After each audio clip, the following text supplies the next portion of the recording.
Drive Energy, Winners Circle Monday. We had quite the weekend. PGA tournament finished actually this morning, and we're going to talk about the incredible, wow, starting off fucking hot. The incredible win for not only Joaquin Niemann, that's the important stuff right there. But we're going to talk about the win from Austin Eckroat. We're going to talk about the LPGA Tour and the Korn Ferry Tour. The Penguin PXG boys are cooking. My kind of guys. All right, let's tee it up. What's up, Pizza Boy? I like that hoodie. How's your weekend been?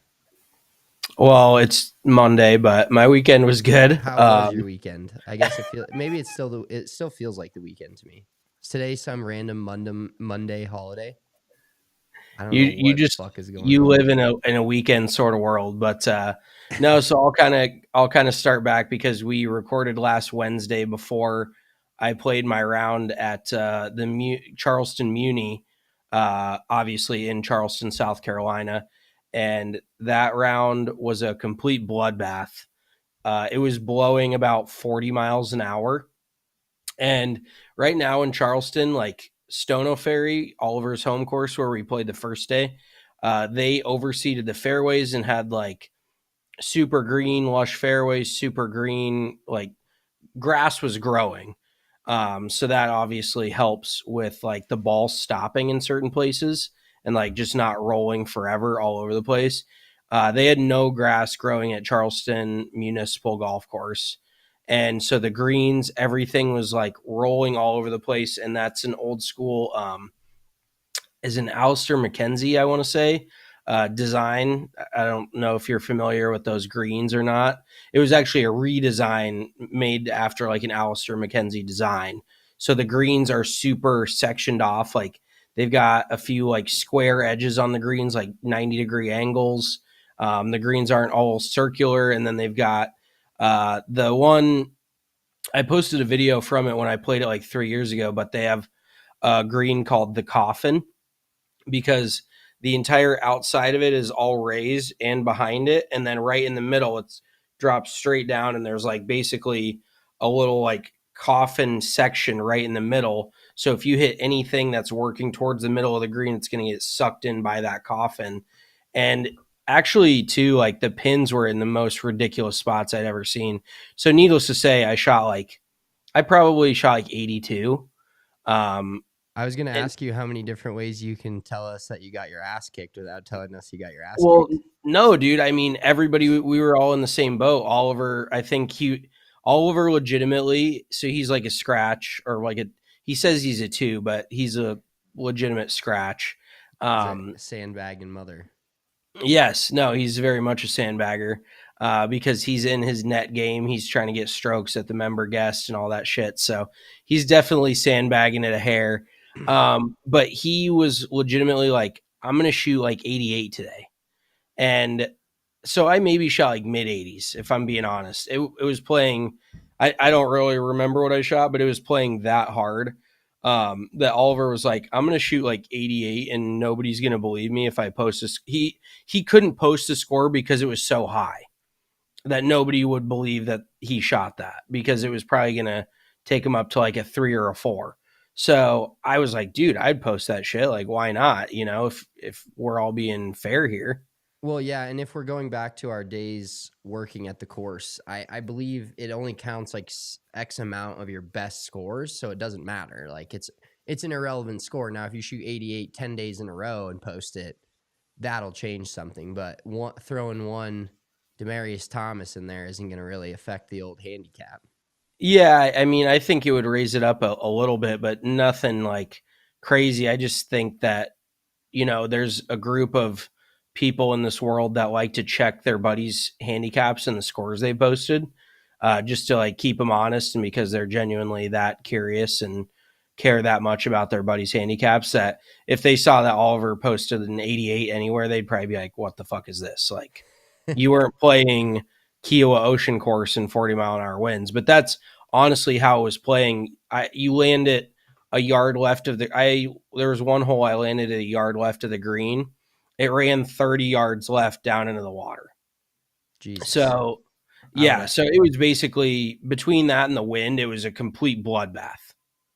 Yeah, how was the rest of the Charleston trip though in terms of the non-golf? Because I really talked to you since then. We've, exchanged a few texts here and there talking about how fucking bad Shane Lowry is at golf and the rest of our picks of last week. But how was the rest of like that's my favorite city. I mean, both of ours, kind of one of our favorite cities in the entire United States. Yeah, I mean, when people ask you like what Charleston is like, you can't really put it's kind of its own unique city, and I know that sounds obvious and whatever, but if you were to try to compare it to anything, I would almost compare it to like it's got I wouldn't even say Nashville. It's like a great coastal like party city where there's a ton of really good food, there's a ton of great restaurants, but then there's a ton of really good bars. And it's just a weird place too because did you know that there's actually like a law in place prohibiting anybody from building skyscrapers in Charleston? Like, I did know that. Like it yeah, was in the back of so in the attic of my brain somewhere, but I did know in that that. fucking pea picked brain that you've got in there. Yeah, but it's meant to be like a smaller, low key, old school Southern city. But the bars are great. The food is great. We went to Burwell's Wednesday night, Fucking which place is is, so fire. yeah, it's probably a top five steakhouse for me. We do the Hot Rock every time we're there. I assume you guys did the Hot Rock Yeah. last Yeah, time you were there. fucking Yeah, it's plop a steak on a basically, big old hot fucking stone. well, yeah, they give you sliced up little pieces and they bring out a 700-degree rock and you basically cook your steak on this rock and it's just absolutely phenomenal. And then I got a steak and some butternut squash and, the whole bit. But the dinner was phenomenal. And then we went to this place afterwards and got drinks. I forget what it was called. I was a little toasted. No surprise there. It the roof inside of the bar was a stained glass. It was like shards of stained glass, not shards, but little pieces all put together in this huge mosaic. Like the entire ceiling of the bar was this big like piece of art that was made out of stained glass. So it was super cool because it wasn't all just one stained glass. It was all like little pieces. And me being a little drunk at the time, I was like, holy shit, this is wild. So I was taking pictures of it and then had Going the full espresso. tourist. Oh yeah, absolutely. Um, and then I ordered an espresso martini and then it was time to get in the truck because that's when the night ended for me. Um, Usually a lot of people like to start their night off with like espresso martinis and kind of unintentionally, but they usually end up ending my night because that's when I just go over the edge and just get too fucked up. Yeah. And then Marissa is we won't use the bat. She's an espresso martini, fill in the blank. okay, yes. Rhymes with door. I honestly like there's not really a better drink going right now. And the shitty thing is at, like bartenders hate to make them. And if one person orders it, it's like the typical drink where you see an espresso martini, you order an espresso martini. So the bar, and especially if they do them like blended, which is like my fucking dream because I love frozen drinks. Like if you do a blended espresso martini, I'm all about it. Um, but I had one of those and it went, I wouldn't say downhill from there, but it quickly got out of hand for me and we were back, I was in bed before I knew it. But then, so this weekend, now I'm back in New Jersey and we went to New York City on Saturday to kind of celebrate my birthday because it's tomorrow, whatever. 29 years old. So yeah, like nobody gives a shit when you turn 29. It's probably like the most worthless birthday on in the history of birthdays. So, uh, but overall, it was a really good time. We saw Shane Gillis at Radio City Music Hall, and Hey, real quick, did you yeah, see Shane Gillis met Stephen Curry? And did you yes, see what the viral tweet about it was? yes.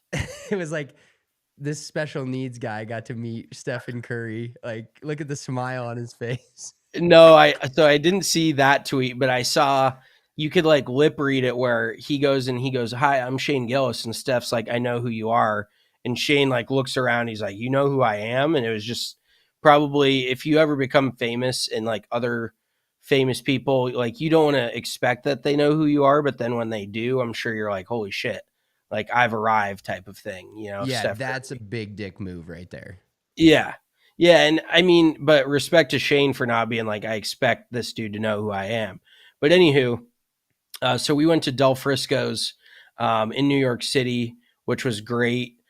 They do this bread. So instead of doing like slices of bread before dinner, they do a like a loaf pan with like, it's got like 5 rolls, but they're all connected. It looks like a little like, it's a circular pan and it's just got 5 rolls all together. And it kind of looks like a little like honeycomb thing. And they were like the best rolls I've ever had in my life. But that's like that's another top 5 steakhouse of all time for me. So Del Frisco's was awesome. Got the mashed potatoes had too much pepper. I like started sneezing and shit. I was like, they overdid the pepper a little bit, but other than that, phenomenal meal. Then we went to Shane Gillis, and I will say it's kind of a skewed opinion because the tickets cost so much when you're in New York City, like to do anything, everything costs a shitload. But his stand up, and I had a bunch of people reach out after I posted on Instagram that we were at Shane Gillis, and everybody was like, "Oh my God, was it so good? Was it so good?" And I love Shane Gillis, and I will continue to be a fan. But his stand up was not that great for what it costs to get in. Well, yeah, that's kind of a location type of Yes, scenario. But was it the same shit? Was it different shit than we've seen on like Netflix? Or is it the same? Were the same recurring jokes happening? Because like seeing a concert is a different story to me, where you can hear you want to hear the shit you've heard. But a comedy, a stand up, like if I can just sit in my house and watch it for free on Netflix, not all that interested in going and hearing the same shit. yeah. So it was a combination of some of his old stuff, like in the Netflix special that got put out, and a combo of that and his SNL monologue. So there really wasn't many original jokes outside of that between that combination of those two things that he pulled from. And he kind of did like a little bit of a different rendition, and they weren't as clean as they were obviously for SNL or even his Netflix special. But overall, it was just one of those where I was hoping for something like fully original, and it wasn't. And it is what it is. Like I still really enjoyed it, but it was only like 45 minutes. His stand up was like 45 minutes because we were at the 7:30 show, and he had to be back on stage. He had a 10 o'clock show. So they were just like running this shit back. And it's like a big, I think the place holds probably 5 or 6 thousand people. So you got to get 5 or 6 thousand people in there, do a show with a couple openers, and then you got to get them all out, clean the place up, and do it all over again. So it was just like a logistical clusterfuck, and there were so many people there. It just really stressed me out overall. And New York City is just uh, a chore in general. If you're not used to that, once you get around that many people, and like driving's a nightmare, walking anywhere is a nightmare. There's just hundreds and thousands of people everywhere. So, but overall, it was a great time. So yeah, that was kind of my weekend. And I mean, I guess so. My birthday's tomorrow. We're going to a Mexican spot here in Morristown. That's a really good spot. And then I just want to watch, I think the Nuggets play tomorrow night. Yeah, Nuggets Suns. Nice crispy 10 p.m. start for you. Yeah. Oh, well, Enjoy. I'll be one eye open by then. So yeah, the East Coast sporting event times still play with my mind, but it is what it is. I just adapt, just got to adapt. So let me tell you about my fucking simulator round on Thursday night, because this Let's was make the a long story short here on this one, because you texted me and said you're about to make a 15, but I don't need to hear about all the shots. no. Oh, it has nothing to do with my actual golf. I think I shot Oh, 54. your playing partner. But so the simulator league I play in, 3v3, just a fun time out with the guys. I actually found out Mike Shanahan's in my league, so that's pretty dope. We'll play him at some point. But so this guy we played with, first of all, his name's fucking Caldwell. Not a clue who names their kid fucking Caldwell. That's a last name, not a first name. Well, who is the kid that we played against a couple weeks ago. Like it's Porter. all these. Why can't you remember this fucking guy's name? What was it? Porter. Porter. Don't yell at me. Don't fucking get in my It's like the face. 7th time you've asked me what his name is. Well, dude, I was the one who initially remembered it, but what's up with all these frat stars in your golf league? Dude, this guy was a fucking joke. So first of all, it's 7:00. I roll in like I always do to a tea time, like 7:02. Late. Like this To the podcast late. to everything. Yeah. So like I'm not like late where somebody's like actually mad unless somebody's got their fucking underwear in a bunch. I was mad about 30 minutes ago. But I roll in at like 2 minutes after. Like you can expect me to be in the parking lot of a place at the time I'm supposed to be there, not quite settled in. So I roll in, and this guy's nowhere to be found. This whole team is nowhere to be found. I thought we were just gonna have a free night, just me, RK, and John. And then finally, this guy rolls up, and he is absolutely hammered. Found out later he was also riding the white pony because he offered it to all of us in the bathroom. And I was like, dude, what the fuck? No, I'm good. This is a fucking Thursday night simulator league. I got to wake up at 5 a.m. and feed my 10-month-old kid. But so I'm like, Dad, this is shit's going wild already. He brings over 2 like buckets with a wine bottle in them and glasses. And I'm like, oh my God, this guy is a fucking disaster. The other 2 guys show up. This guy Caldwell doesn't have his own clubs. Completely, he was like, said he was skiing all day or some shit. He was the handsiest motherfucker. He put like his arms around me and John and was like, let's fucking do this, boys. Like before we even started. And I'm like, oh God, this is going to be a long night. How old was this dude? I'd say roughly anywhere between 35 and 40. Okay. So a little bit older of a dude. But he was absolutely hammered. First of all, we played we played PGA National where they played the Cognizant this week.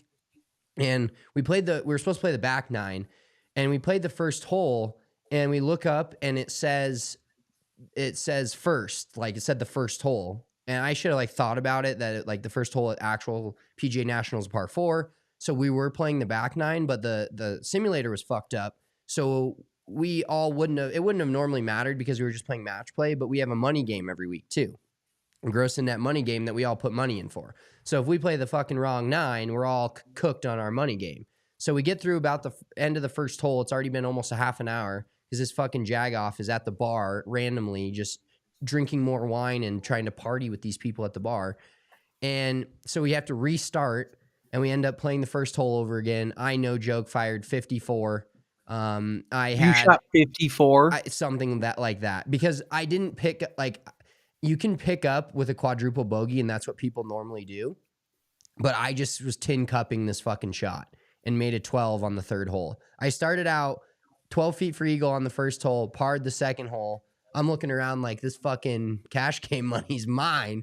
And then third hole, I make 12. It just spiraled out of control from there. But luckily, I was faced up against Caldwell, so I won my match because he didn't hit half of his own fucking shots. His teammates were hitting him. He was having celeb shots come in. It was an absolute disaster. Were you like fucking Judge Smales? Like, you're making a mockery out of this fucking simulator league. Like, well, that's you're standing on business. Honestly, I was having a lot of fucking vodka sodas, and I was getting actually pissed off that I was like, I'm never coming back. I'm not playing again. Because he was fucking ruining it. And this is actually hilarious. He kept stealing RK's clubs, and he actually blatantly asked RK if he could use his clubs. He said no, and then he just grabs the driver out of his bag and fucking hits it. I was dying. Like, all the shit that was happening in this, I was like so pissed off because I was playing bad.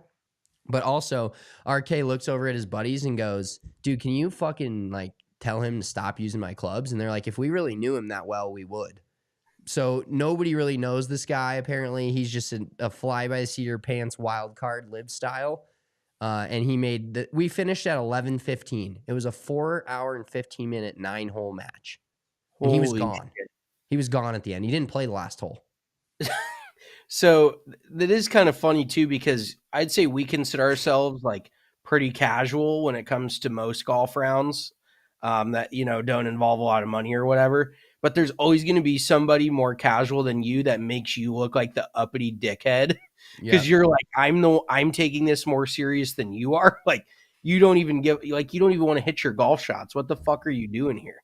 So that actually is pretty funny that you would, and of course his name was Caldwell, like that, and of course he was doing some booger sugar in the bathroom, like that. Just everything makes sense about that story. It was crazy, dude. He told me about these members at Inverness that he knows that he wants me to become friends with. He said they're beauties like 32 times in 5 minutes.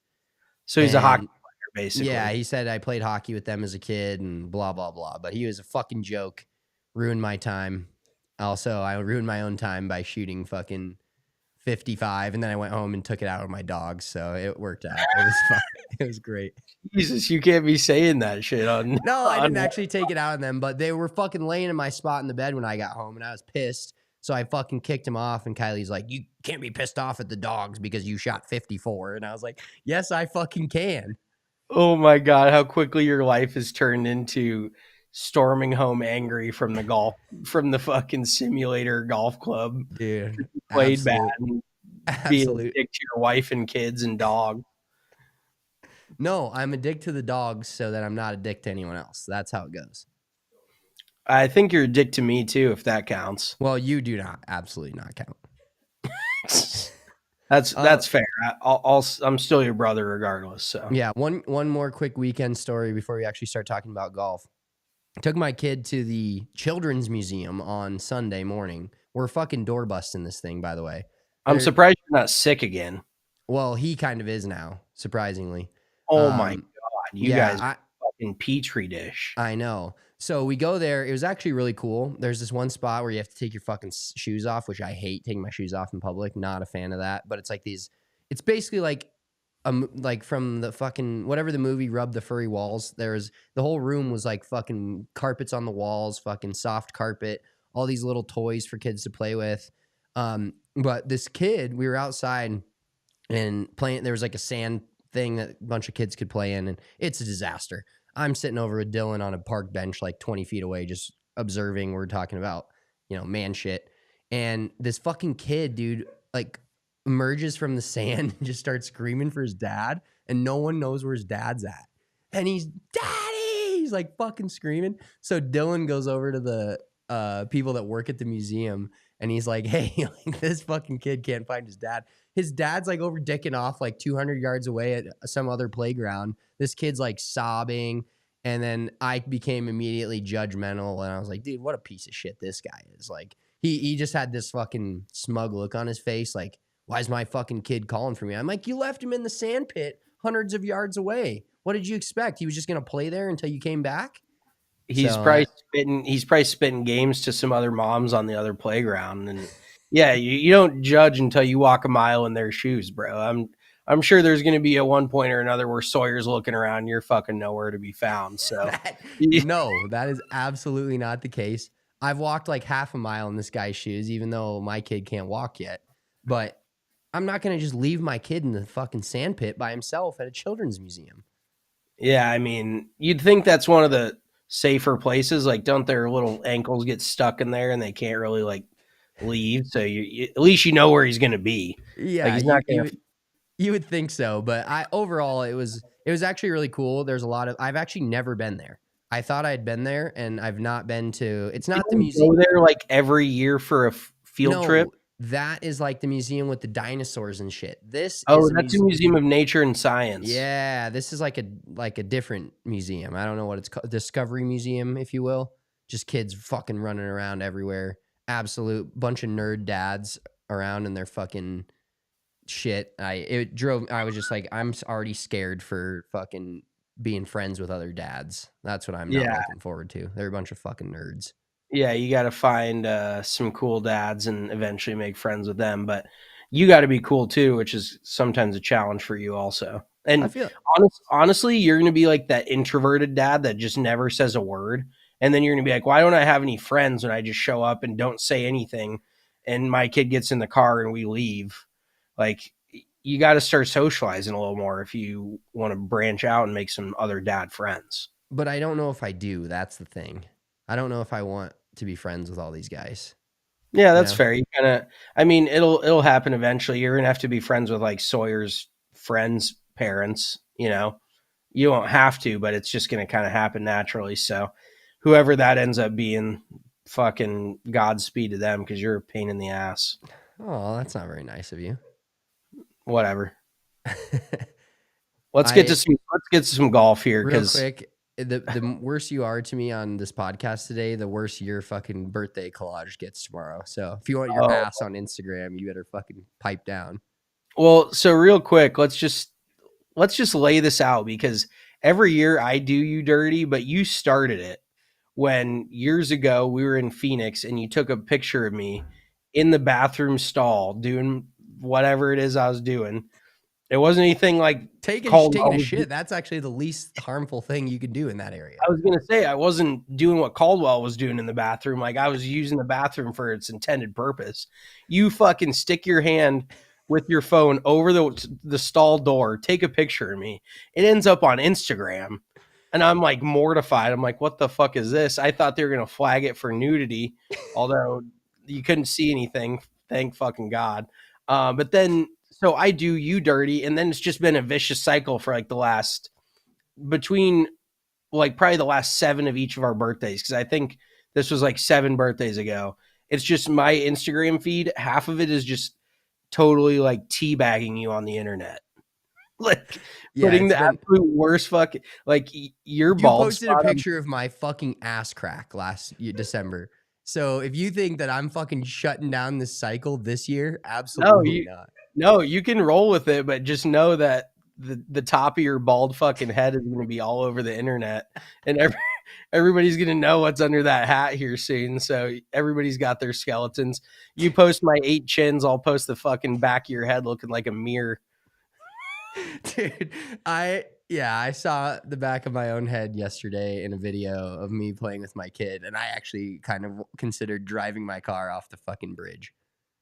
It's what you could do is just walk yourself down to the bathroom and shave your fucking head.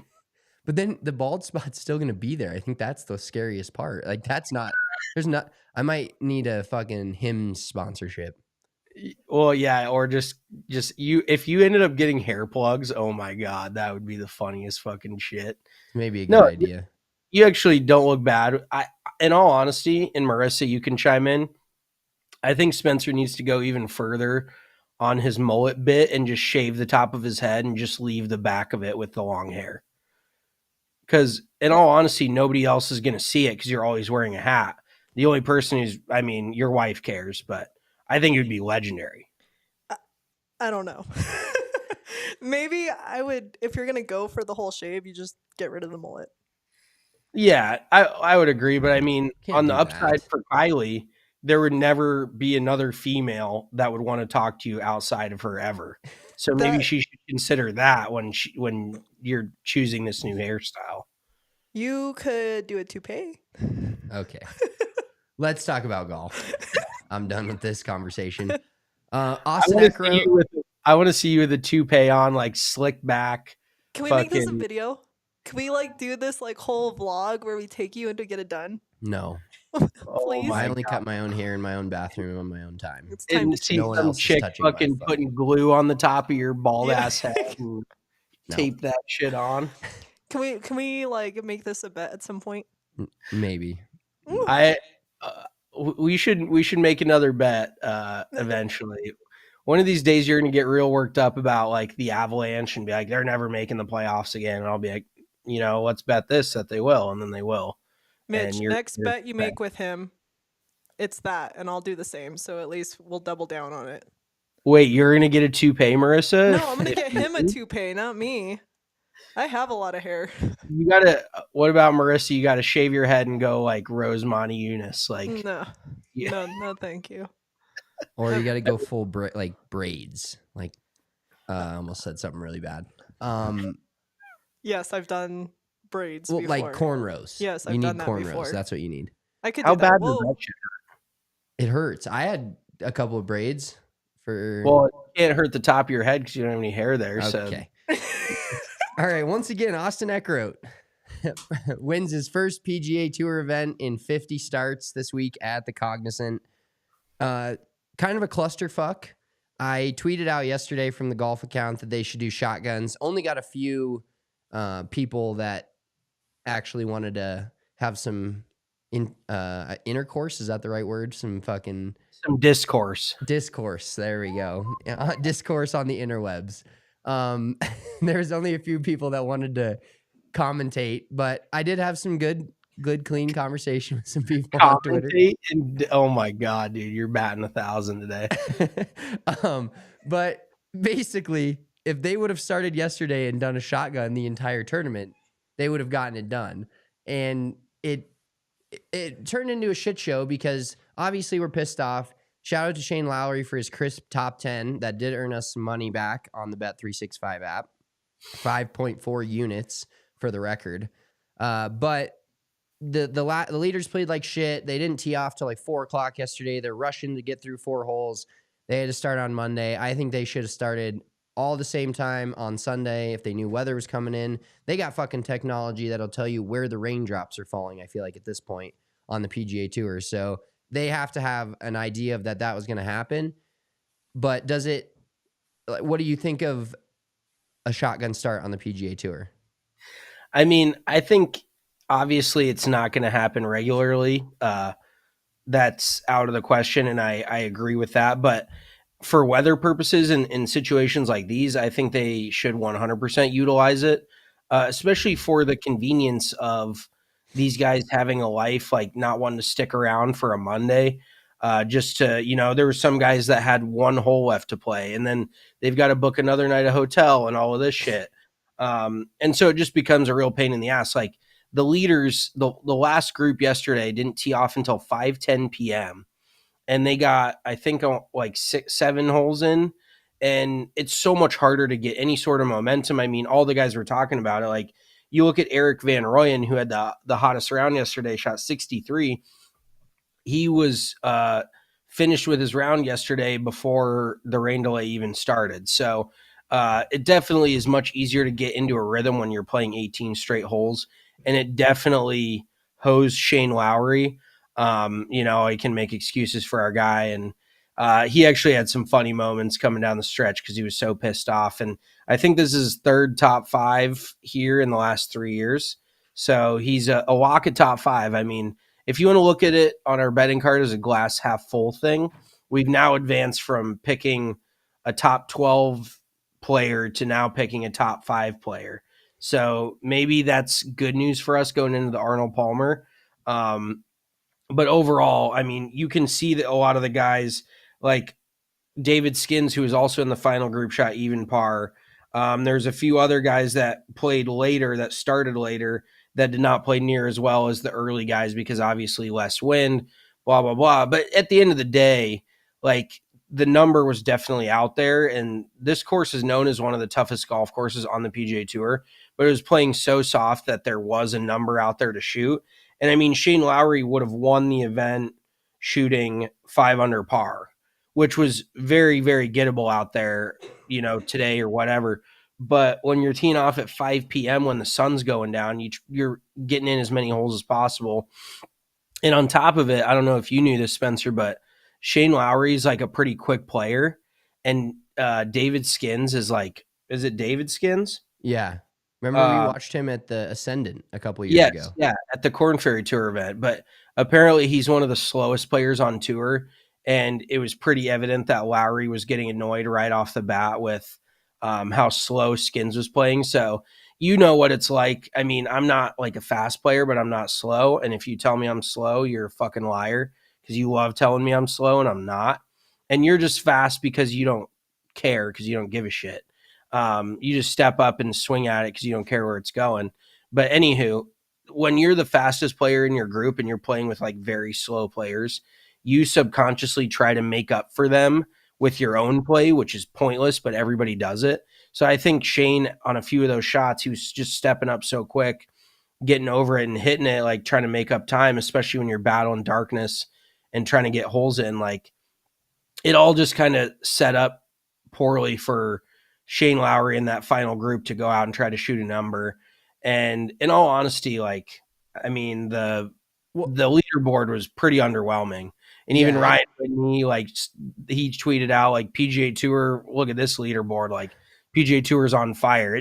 It just was another underwhelming kind of and this used to be one of the marquee tournaments on the PGA Tour schedule, and to see it kind of get dumbed down to this, one-off, almost, I wouldn't say opposite field event, but you look, down the top 25, I probably recognize a handful of those names, maybe. So it's the PGA Tour just keeps getting watered down and watered down. And I mean, Austin Eckroat, that was another funny thing, was all the announcers. I don't know if they're being told to do this by the PGA Tour, but they're like, Austin Eckroat, a star in the making. And it's like, why is he a star in the making? Because he won this one tour event in his 50th. Like, I mean, congratulations. It's a great win. Don't get me wrong, but what's to say he's a star all of a sudden? Like, he's not Scotty Scheffler. He's not any of these other dudes. They're just trying to create this like buzz around these guys now, when they know it's like, who the fuck's Austin Eckroat? Like, he's been on tour for a couple years, whatever, and he's a good player, but he's not a star. And they're just trying to force that down everybody's throats. Like, these are the new stars. It's like, no, they're not. If I didn't know who their name was before this year, I don't give a shit. Yeah, every week that somebody wins, it's kind of that same story. Real quick, when we were talking about Shane Lowry and David Skins, they were the only players in the entire top 15. So that's like T9 through, right before T16, that did not shoot at least two or more under par. So everybody else was under par in the top 9. Eric Van Rooyen with his 8 under 63. He was eagle away from the course record on 18 before he just made par, but he hit an absolute horrible double cross into the stands and then took some drops from the cart path.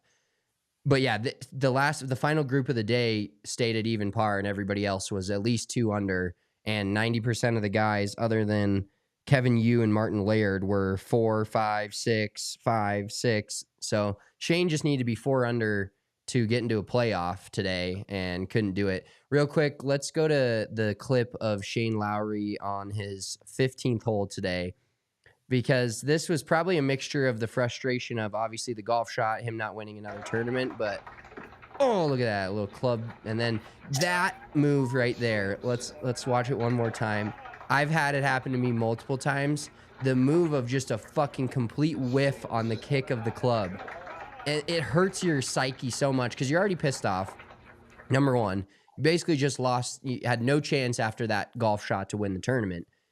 So then you slam your club, and that feels good. That feels really good in the moment. Then afterwards, you always kind of have some post-club clarity where you're like, fuck, I shouldn't have slammed that club. And then you try to kick it, and you completely whiff on the kick, probably popping your hip out of place a little bit and making you look like a dipshit. Yeah, there's definitely times like that where you just want to curl up in a ball and disappear. Like, you just hit consecutive shitty golf shots, and then you can't even successfully kick your golf club. And it looks like, honestly, the wedge did stick in the ground. So I don't know how well the kick would have been received.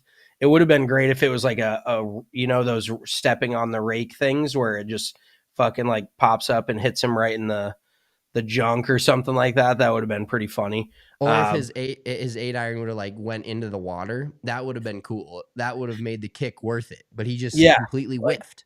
Well, or like the Rory from a few years ago at Doral, where you just one arm chuck that thing into the middle of the lake. Like, you got anything's cooler than just slamming your club into the ground. And he almost kind of whiffed on like the slamming the club into the ground too. Like, I feel like he could have gotten down a little lower and really tried to, everybody's been there with a wedge where you tomahawk it and like sticks in the ground halfway up. I love the tomahawk, especially when it's softer ground and you just get that fucking slice right through it. You feel like you're out doing dirt work because you just fucking hit the earth's core with that thing. Like, you just slam it so hard. But yeah, overall, very embarrassing moment for him, but he was clearly frustrated. And then I don't know if there's a video of it, but he hit his tee shot in the water. That reaction was from the drop zone because he hit it to like 50 feet from the drop zone. And it like spun back probably 10, 15 feet. And that's when it like boiled over for him. But then he gets up to the green and hits the 50-footer, and it has like no chance of going in. And he's just walking up, and he just goes like, like so sarcastically to himself. He's like, fucking good double, buddy. And he ended up making 5. So yeah, just a very disappointing. And I mean, he ended up birdieing.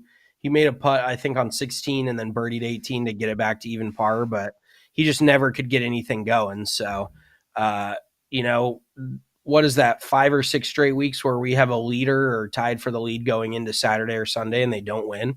Yeah. We are on a historically bad get. Like, we're basically like Big Cat of golf gambling. Like, it should just be known that we don't win because it just doesn't happen. Yeah, I should have bet like Shane's over in score yesterday and today. I should have bet him not winning it, just taking like the next 3 or 4 guys, which Eckroat was the second favorite. Real quick though, I want to touch on a few more notes from the PGA Tour event. Quote came out from Paul Azinger. Did you see this? I did. Paul Azinger quote: "Sad day for golf. The best players aren't playing PGA Tour tournaments. That's over. Suddenly, the LIV Tour, let's just say it like this, the PGA Tour has fast become the qualifier for LIV, and it's a sad day for golf. Yeah, I've watched a little bit, and I'm not missing it that much. I'm not missing it at all." So as much as we shit on Paul Azinger, kind of a crazy quote from him just talking about, I mean, there's probably a little salt. I don't know if he retired or if he just wants to make a statement or wants to I have think his his name in the contract news. like wasn't renewed. I think they like didn't bring him back, so he Well, then wasn't. that makes perfect sense that he would come out and say something like that. But Yeah. he's not entirely incorrect, I don't think. No, I mean, what can you say when you look at Liv's leaderboard this weekend, and then you look at the PGA Tour leaderboard? He's pretty much right. Like you test your metal on the PGA Tour to eventually, hopefully get offered a fat bag by Liv, and then you go over there, or you're just such a superstar on the PGA Tour that you end up. It sounds wild, but the PGA Tour is almost like America, where the middle class is just getting wiped out. Like, you're either a journeyman on the PGA Tour or you're a superstar. Like, there's no in between. There's no mid level. Like Zach Johnson made his living, finishing top 25 and top 10, and he wins 10, 15 times in a 20-year career. So a very good career, don't get me wrong, but it's either like Scotty Scheffler or Victor Hovland or, these guys that are winning 2, 3, 4 times a year, or there's a dude that wins once every 3 to 5 years, maybe. So yeah, it's just an odd feeling. Oh, there was another note from this weekend. Who 6-putted? Did you see that? Oh, yeah, Thomas Dietrich. Okay. And he kept like batting it back and forth. Like, he went lefty, he went like one-handed. And it was just one of those moments where he kept whipping it out too. That's even worse. Like, Yeah, that's the most insane. The hole. That's the most insane part of it. I don't think he missed the hole on one putt.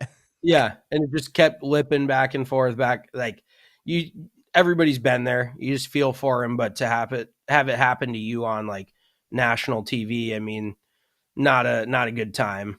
Yeah. So real quick, speaking of, we talked about odds a little bit earlier. Pre-tournament odds for the winners this year, the lowest one was actually Jake Knapp at 40-1. But you're looking at PGA Tour winners at 150-1, 350-1, 400-1, 130-1. Wyndham was 66-1. Nick Taylor 150-1. Hideki 80-1. Jake Knapp 40, and then Austin Eckroat this week was 100-1. So I think we need to have a new strategy, and this is going to bring it up actually real quick with our Bet365 betting picks, which we will give out on Wednesday for the Arnold Palmer coming up this weekend. Bet365 is the best app, especially to bet golf with. Use the code ALLCITY when you sign up and get the choice of a bet $5 and get $150 in free bonus bets. Excuse me. Or you can bet up to $1,000 and get a free bet safety net. Means you get a second chance at it. Golf betting is easy to do physically. It's not necessarily easy to win, but it's easy to do with the Bet365 app. We bet on the each ways every single week. It doubles your wager and splits your bet into one player winning and another on the player placing. So you can win even if the player doesn't come in first, just like we attempt to do every single week because our guys never come in first. Must be 21 plus and physically located in Colorado. Please gamble responsibly. If you're someone else you know has a gambling problem and wants help, please call or text 1-800-GAMBLER. I will give a quick shout out to Bet365 as well for their app in golf. There's a really dope live leaderboard that you can see the leaderboard as you're in the app.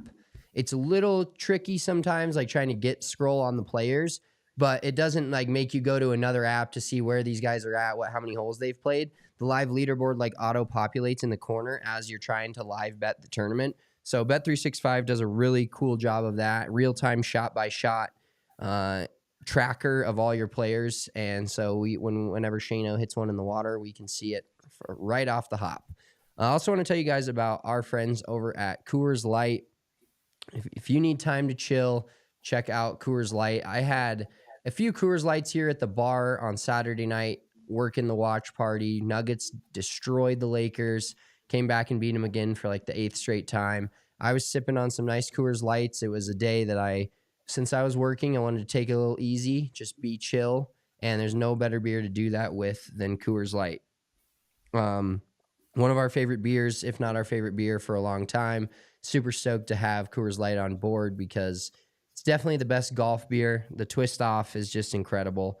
So you can also get Coors Light delivered straight to your door with Instacart by going to CoorsLight.com/DNVR. Celebrate responsibly. Coors Brewing Company, Golden, Colorado. All right, let's talk about Joaquin Niemann real quick, winning the LIV golf event at Jeddah. Now, we know he's got a Masters invite. He joked again about, they said, you're going to be one of the favorites at all 4 majors. And he said, how if I'm like 100th in the world or whatever? And he actually dropped 4 spots from 72nd in the official world golf rankings to 76. We know he's already got the Masters invite. He did get mentioned. He also got a PGA Championship invite as well. So he'll be playing in a couple of the majors, but like the tour, believe it's, what was the word that got tweeted at us? Exhibition competition. The dude is absolutely cooking right now. And if you look at the leaderboard in the top, I actually tweeted this at someone else. Follow us on Twitter at Big Drive Energy. The top 5 players from the final leaderboard at LIV Golf Jeddah, 4 of them have won a major. The top 5 players now at the PGA Tour event have not. And you could go down all the way to wherever Shane Lowry finished to find the first major winner. At the time, he was first. And then you had to go down to 26 to find Rory. So Yeah. the quality of play, you can call it what you want, but he's beating some really good players and playing some really good golf. And I want him to win a major so bad now. I just want him to stick it to him. I still think there's at least 2 majors out there that LIV players are going to win this year, but it's not that I want a LIV player to win it. I just want there to be some validity to what they say and how good they are still at golf. Outside of Anthony Kim, of course, his debut. We won't touch on much, but it wasn't bad. It was not good. Yeah. Well, besides, like, we won't touch on it other than the shank that he hit. That was legendary. But yeah, Joaquin Niemann right now is a top 5 player in the world. Like, there's really he's probably, top 2, not 2.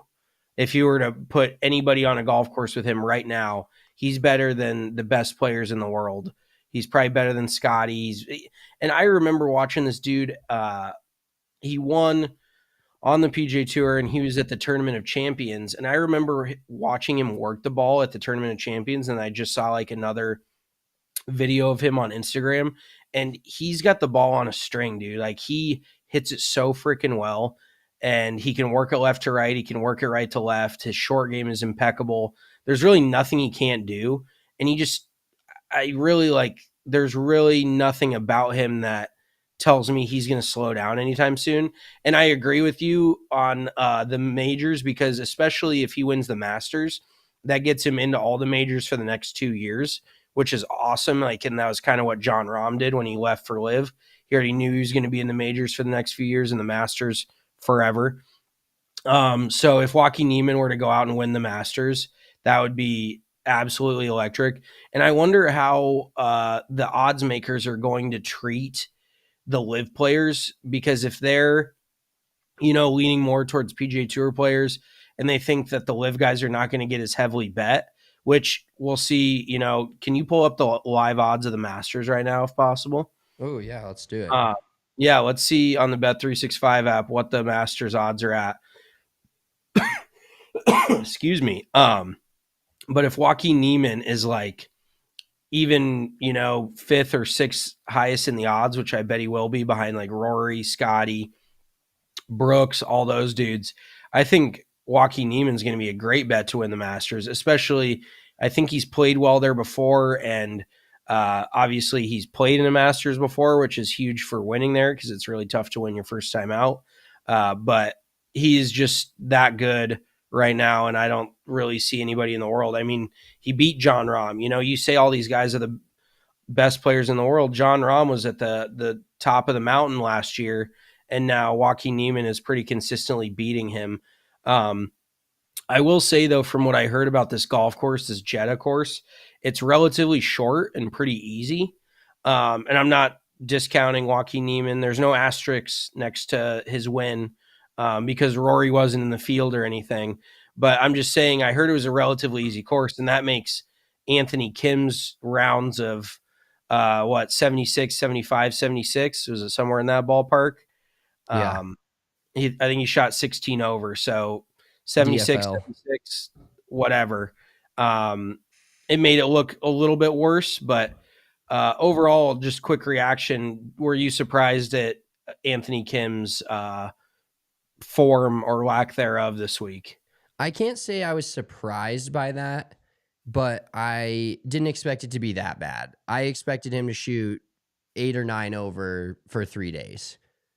I didn't expect 16 over. I didn't expect him to be dead last because as much as we quote unquote talk up the LIV Tour and the top end talent at the LIV Tour, the lower end journeyman LIV Tour guys are fucking terrible at golf. And that's coming from me that low round of all time is like 68. So take that with a grain of salt, obviously, but those guys are not very good in the realm of professional golf world. And he was way worse than all of them. And he looked like your classic Muni everyday Saturday player. He had the aviators on. He had the half calf socks, the shorts. His shirt was untucked. He looked a bit of a mess. He legitimately if you were the LIV Tour, he was your Caldwell of the LIV Tour because he took it even less serious than everybody else takes it. Legitimately. Have you ever seen somebody go out and just lay it up, figuratively speaking, than Anthony Kim? Like, the dude legitimately hasn't. Did you hear that Dustin Johnson had to show him what a TrackMan was? No, I didn't know that you, like, in that tweet that's what that was from. Yes, he legitimately doesn't know what a launch monitor is. So you hear about this guy not playing professional golf for 12 years. This dude is literally living under a rock because if you have seen any golf ever in the last decade, you know what a TrackMan is. So he didn't know what a TrackMan was. He tried to take a drop from his shoulder, which isn't that crazy because, I mean, it kind of makes sense and everybody looks like a fucking idiot dropping it from their knee. But just the fact that he was that out of touch with like current golf, the current golf atmosphere and all the happenings, it kind of like blew my mind. Like, what really, I mean, it's going to sound like an asshole, but you look at his face and you can tell what he's been doing for the last 12 years, which is, it's not golf. But honestly, the dude has not even watched a round of golf. It blows my mind how he can just turn it off, turn it on. I didn't even, my brain was in a pretzel, like watching him. I'm like, do you root for him to play well? Because of course you want to see that story, but then almost more people are probably going to watch because he's playing so fucking poorly, like hitting it behind rocks. Everything that he could have done, he did very poorly. And then even his caddy, like, I think wasn't really professionally trained either because his caddy didn't know any of this shit. So he's like going around, he's like that high school kid that's like asking all the other kids the rules and like doesn't know where to drop and this, and I'm going to hit another one here. And you're like, dude, you can't fucking hit another one. Like, that's probably what Anthony Kim was like going around that golf course. Yeah, that's very true. Real quick, going back to your point about Masters odds. So there's 3 players that are all plus 800 on the Bet365 app. Give me them, the 3 favorites. Scotty, Rory, and Jon Rahm. Yep, perfect. Next, Victor Hovland, Brooks Koepka. You have to scroll down not very far, just about the top 10 to find Joaquin Niemann at plus 2,500. Same odds as Bryson DeChambeau and Colin Morikawa. So That I think is got to be an auto bet right now. I might actually log in and take it as we sign off here in a bit. But that is absurd that you're giving me those kind of odds on. He's still beating John Rahm. He's beating Brooks Koepka. He's beating all the LIV Tour guys. What else was funny too? Did you see who was second to last? As far as I looked, I couldn't confirm who was second to last, but who's really just hit the shitter and like when's the last time you heard his name is Bubba Watson. I think he's like on the struggle bus a little bit, but he'll be in the Masters every single year for the rest of his career. Hitting that fucking big banana cut around the corner at 10. Like, yeah. I hate that dude. I can't stand that guy. Luckily we haven't really talked about him because he hasn't done anything in years, but that's a top 5 least favorite player of mine of all time. Yeah, he is a shitter for sure. I do like him because he taught himself golf though, and he works the ball a shitload, which is what I would enjoy doing. But he does it on purpose, though. You just do it unintentionally. So yep, 100%. All right, before we get to our Mulligan of the week, let's give a shout out to Hannah Green. She won on the LPGA Tour this week. Pretty impressive. Did you see her finish? She finished birdie, birdie, birdie. And the last hole, she just needed a par to go to a playoff, and she canned like a 30-footer to win the tournament. Absolute stones from her 4th career LPGA Tour victory. Yeah, it was she like making a 27-footer on the last hole to win the tournament. I'd have been cozying that bitch up 100% trying to get to that playoff and not trying to 3-whack it, but she just buried it. Yeah, I mean, no surprise there. You trying to cozy it up is what I'm saying. Thank you. But yeah, I mean, I've actually buried one clutch putt like that in my life, and there's like no better feeling on this earth. I would rather it be on the tour than where I did it, but it obviously, means something different to everybody. But yeah, a 27-footer to win is as clutch as it gets, no matter where you're playing. So. And then shout out to the PXG Penguin boys. Winner on tour last week, Jake Knapp. Winner on the Korn Ferry Tour this week, Mason Anderson. He wins in Argentina. The Korn Ferry Tour had 5 tournaments this year. All 5 have been first-time winners. And so now, through that win, because the Visa Argentina Open has partnered with the R&A, Anderson earned an exemption to the 2024 Open Championship this year at Royal Troon. So cool opportunity for him in his career to be able to, obviously a Korn Ferry Tour win is huge on getting to the PGA Tour, but to parlay that into a chance to play a major championship where then you can parlay that into bigger things for your career going forward. So congratulations to Mason Anderson, won on the 2nd hole of sudden death playoff down in Argentina. Well, wait. So have you thought about this? Why did Joaquin Niemann go down and play in that thing? If they were giving out an invite to the Open Championship, and I don't actually think they would have let him do it because he's, the Korn Ferry Tour is a PGA Tour. But imagine Joaquin Niemann showing up to the Korn Ferry Tour event and boat racing everybody just to get into the Open Championship. That's big brain shit. Like he should have gone and done it. He should have gone and Monday qualified for the Korn Ferry Tour event, like showed up in like some fucking Picasso or whatever, a wig and funky glasses or something and go out. Yeah. Well, he doesn't need a toupee unlike somebody else on this podcast. But yeah, I definitely think Joaquin Niemann should have showed up there and shot 30 under at the fucking Argentine Open and then just rip off the wig and everything on the last hole and be like, psych, everybody, I'm in the Open Championship. Yeah, well, he did say he was going to try to qualify for the U.S. Open, so that would be cool. Can you imagine showing up to a fucking local and you got Joaquin Niemann there? You're like, okay, there's one spot gone. Yeah, I got to think that I'm not like super privy on all the exemptions, but given his world ranking, even though he's not exempt, I think he should automatically make it into sectionals. He shouldn't have to go play a local, but that would be pretty legendary to see him show up to a local US Open qualifier and play with the likes of me firing fucking 78, throwing my clubs all over the place, fucking pissed off, ready to walk off the course, and he's shooting like 65. Yeah, exactly. All right, let's wrap this Monday Winner's Circle episode up with another rendition of Mulligan of the Week. I'll start us off this week. I've actually got two. I've got my list, so I'm starting to keep track of these because used to be like my Mulligan of the Week or my Fairway or Four. I'd kind of just pull out of my the last minute. I'm on my shit now. So whenever something happens to me, I feel like I'm constantly on my phone and my notes app putting new shitty things that happen to me. So we'll start with number one. I'm a big fry guy now. I make homemade fries in the air fryer like 3 times a week. And that, constitutes using a potato cutter.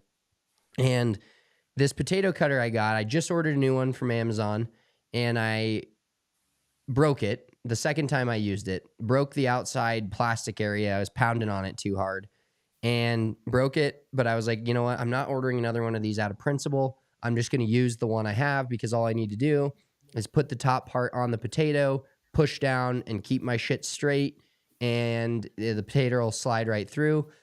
Didn't happen like that. Slid off the potato a little bit. My finger slid down in it. It cut through my finger and through my fingernail.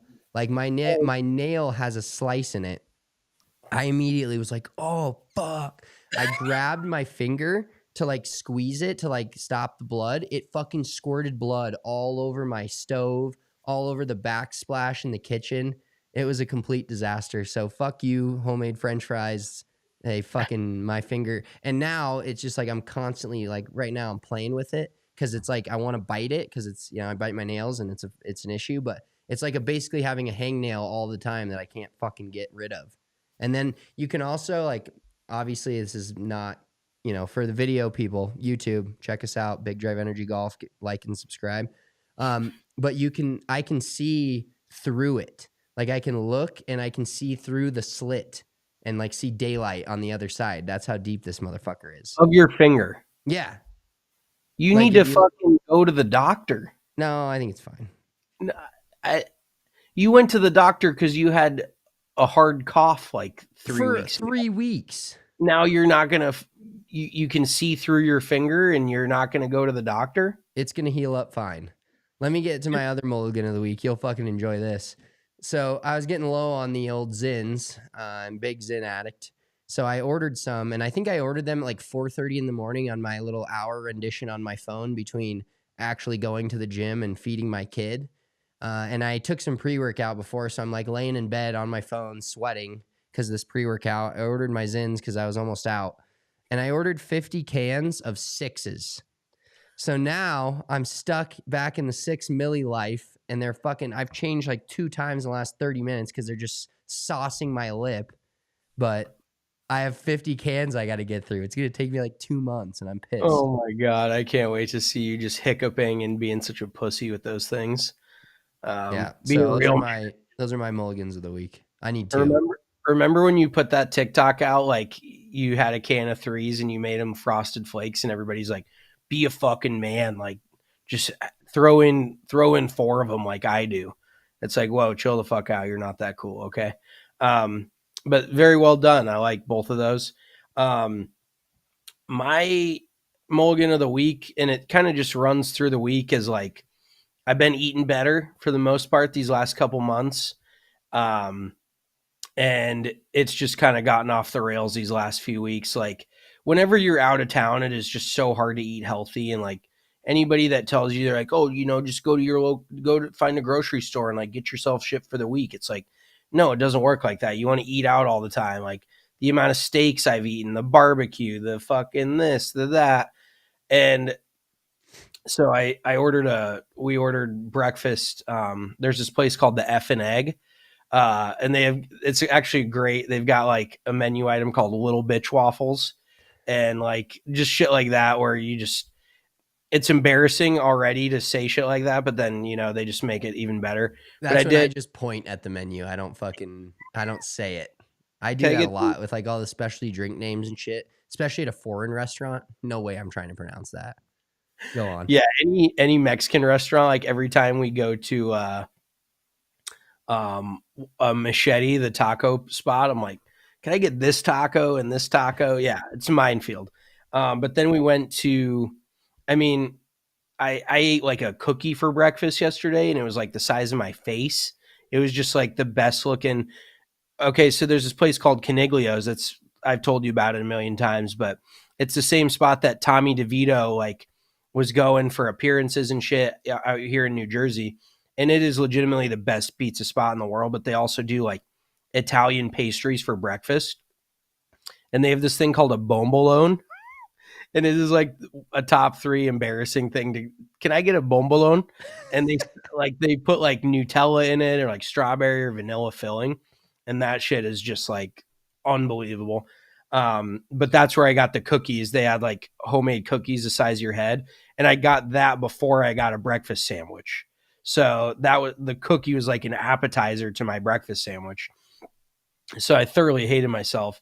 But then I rounded it out a couple hours ago for lunch. I had grocery store sushi. So that is, I feel like, just going to wreck me. That's going to be the lowest of the low. I probably need to go use the restroom immediately after this. Yeah, I'm surprised you made it through the whole hour, to be honest, after Yeah, that fucking debacle of a day. I'm surprised the fucking paint isn't peeling off the walls in here with me fucking doing my thing. But yeah, it's just been a rough eating week. And then you like the drunk farts, like the hungover farts are just, I'm being honest, are the worst thing ever. You know, when you hit the sauce a little too hard the night before, and then it's just, you're just ripping ass all day the next day. So I've just had a battle of a week with my intestines at this point. Oh, yeah, that's never fun. Hungover, although I will say hungover farts sometimes it's like relieving. It feels like something's exiting you that needs to be exited. Yeah. But at the Big overall gas appearance, bubbles built up, and yeah, you yeah, really feel like you're making headway when you get rid of those. yeah, you're clearing yourself out a little bit. Marissa, do you have a mulligan of the week for us? I do. All right, let's hit it. So I have a tattoo on my back that my dad doesn't know that I have. He knows I have a tattoo, but he doesn't know how big it is, and he tends to be anti-tattoos. So I've been hiding this for like 7 months now. And I don't lie in my family. I'm the one that I'm the the eldest, the one that does everything you're supposed to do and doesn't get in trouble and doesn't lie. That. You just withhold the truth, it sounds like. This is the first time ever with my dad, so it's like pretty stressful for me. So the other day he came into town to help my grandparents or my grandma, and I had Christian's hoodie on, and so I was sitting there and he was like, "Oh, I really like that hoodie." And I was like, "Oh, well, it's Christian's." And he's like, "Well, let me see, like, what is it? Like, what's the brand?" And I'm like, I don't know. Oh, you looked at the And tag. so he goes, and I'm standing by the stairwell. So he like comes over to peek at the like hoodie thing, and I realize as he's like holding on to the back of my hoodie that he's gonna see this big old tattoo on my back. So I like don't know what to do. I start panicking, so I like collapse. And I've rolled like kind of down the stairs because he like grabs onto the back of the hoodie to make sure that I like don't fall. And he's like, "What are you doing? What happened?" I'm like, my ankle gave out. I don't know." And he's like, "Oh my God, are you okay?" So then I'm like, "Well, I just fell down these stairs. So now I have to act like I'm hurting." So I think I really twisted my ankle, and he forgets about the hoodie. He's worrying about my ankle. And for some way, somehow I get out of it. So yeah, I made it through another episode with my dad of him not knowing that I have a full back tat. Wow, that's actually hilarious. Just like a full freak out mode, but then I completely just collapsed. Like a noodle. It just kind of went down the stairs. That was good. Yeah, like one of those fainting goats. You just walk up and just fall down. Well, and Christian's mad at me because he's like, "Just tell him already. Like this is so much. Like this is so extra." And I'm like, "I can't because he'll be disappointed in me." So it's just this continuous thing. I was gonna say, I mean, you're 28 years old. Like, is your dad gonna like take your car? Or no, what? but I feel like it. I feel like I'm his favorite for sure. I mean, he pretends that he likes my sister, but we both know that I'm the best. So it's just one of those things where I don't want him to be disappointed. You don't care if he's mad. You don't want to disappoint him. Yeah, and I mean, like he knows, like Christian's got a big old arm tat, like, so it's not like the end of the world, but he makes fun of him a lot. So like I don't want to be in that category for also being made fun of. So I'm not gonna tell him. That's actually a very good one. Spencer and I were talking like last week about when he's gonna for the first time be a dad and be able to say, I'm not mad, I'm disappointed. And The how worst. I've been thinking about saying it to him already, but I want it to stick the first time I say it. My dad has said it gotta twice. resonate when you're like probably 8 to 10 years old. I don't think it sticks before that. Well, if you have a girl, it's gonna be way different. You're gonna tell her, she's gonna sob. It's gonna be the end of the world, as you know it. Yeah. Well, hopefully that never happens. Oh my god. Oh my god. Hopefully your wife isn't watching this podcast. She is. She's texting me. I just so. don't want to have a girl. That's all. Oh, well, glad It's we're gonna airing it out happen. here. We can have a fucking episode of Maury or what? What is? Oh, for fuck's sake! Oh my god! All right, You are it's not the father. time. It's time to cut this. We may cut the last 2 minutes, but we are live, so we can't cut that out. Appreciate you all tuning in to our podcast. Please follow us on all the social media outlets that you use. Instagram at Big Drive Energy Pod, TikTok, and Twitter at Big Drive Energy. We will talk to you on Wednesday, give you our picks for the Arnold Palmer coming up, and we've got a couple of other topics to discuss in the world of golf. Big Drive Energy, out. Peace.